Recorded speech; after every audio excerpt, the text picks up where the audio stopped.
Wani rahoto da muke samu yanzu na cewa an shawarci jaruman Kannywood da ke shirin shiga jamhuriyar Nijar gabatar da wasan sallah a garin Arlit da su Dakata, domin kuwa har yanzu ana samun ci gaba da waɗansu matasa suke fitowa suna yi na shan alwashin cewa muddin suka ga kafar ɗan Najeriya, musamman ma ɗan wasan Hausa na Kannywood wanda ya sa kafar shi a jamhuriyar Nijar da nufin cin abinci wato gabatar da wasan sallah, to lallai sai sun ɗauki fansa a kansa. Wannan dai na fitowa ne daga bakin wani matashi ɗan garin Arlit wanda ya ce ya san abin da ake kullawa da kuma abin da ake shiryawa akan jaruman da zarar sun shiga jamhuriyar Nijar domin gabatar da wasan sallah. Idan dai ba ku manta ba, a shekaran jiya ne muka tsinci murya ko kuma guntun bidiyon wani wanda ake yi wa laƙabi da Habib, wanda ya wallafa tare da jan kunnen waɗanda suke shirin aiwatar da wannan mummunan aikin cewa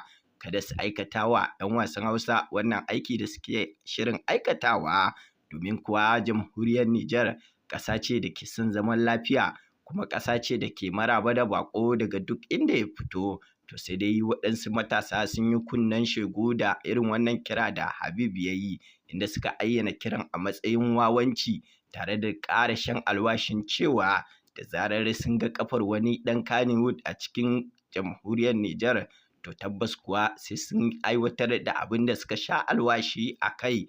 Da na dai mutane suka rinka yaɗa waɗannan bidiyoyi tare da jan hankali da a ƙara shiri na aiwatar da abin da aka shirya a kan 'yan Kannywood da zarar sun shigo jamhuriyar Nijar da nufin yin wasan sallah. Su dai 'yan Kannywood na ci gaba da shirin shiga domin gabatar da wasannin da suka shirya, domin sun tabbatar da cewa za a ba su tsaro a cewar su, kuma su ma gayyatar su aka yi kamar yacce ake gayyatar kowane ɗan wasa daga faɗin duniya. Sai dai kuma akwai wani abu da 'yan Kannywood ɗin suke ci gaba da faɗakarwa, shine su fa wancan laifi da 'yan Najeriya suka yi ba su suka aikata wannan laifin ba, hasali ma suna masu haƙurƙurtar da 'yan jamhuriyar Nijar akan wancan laifi da aka yi musu, tare da ƙara da cewa laifin wani ai baya shafar wani. A nan muke addu'ar Ubangiji Allah ka haɗa kawunanmu ka zaunar da ƙasashenmu lafiya, amin summa amin.